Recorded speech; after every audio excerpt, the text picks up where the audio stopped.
सर्पमित्रार्थी, आपल्याला जस्ट एक कॉल झाला होता धामण या जातीच्या सापाचा। तर मित्रांनो, हा पूर्णपणे बिनविषारी जातीचा साप आहे।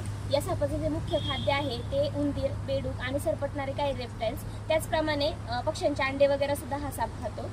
तर मित्रांनो, हा साप आपल्याकडे मिनिमम 10 ते 12 फुटापर्यंत आढळतो। माझ्या हातामध्ये जो हा साप आहे हा मिनिमम 7-8 फुटापर्यंत आहे। तर मित्रांनो, या सापाला ओळखण्याची जी पद्धत आहे ती एकदम सोपी आहे। हा साप त्याच्या हेड पासून ते मिडल पर्यंत थोडासा सडपातळ, मिडलला हा थोडासा जाड असतो आणि पुन्हा मिडल पासून ते त्याच्या टेल पर्यंत थोडासा सडपातळ असतो। हा साप जो आहे याला ओळखण्याची सोपी पद्धत अजून एक की या सापाच्या मिडल पासून ते त्याच्या टेल पर्यंत जाळीदार नक्षी असते।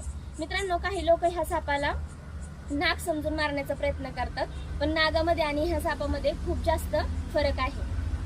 तर मित्रांनो, अशा प्रकारचा साप कृपया तुमच्या एरियामध्ये दिसला तर त्याला कुठल्याही प्रकारची हानी पोहोचू नका, कुठल्याच सापाला पोहोचू नका, कारण साप हे आपल्या निसर्गाचे समतोल राखण्याचं काम करतात, मुख्य भूमिका साप निभावतात। तर मुख्य प्रमाणामध्ये ही उंदीर खाण्याचं काम करते, म्हणून एकंदरीत हिला शेतकऱ्यांचा मित्र पण म्हटलं जातं। महत्वाचं म्हणजे लोक ह्या सापाला हिच्या साईजमुळे घाबरतात, पण ही लोकांना घाबरून जास्त स्पीडने पळते, कारण तेवढीच चपळ पण ही आहे। चला मित्रांनो, वेळेचा विलंब न करता आपण ह्या जीवाला त्याच्या निसर्गाच्या आदिवासामध्ये मुक्त करूया।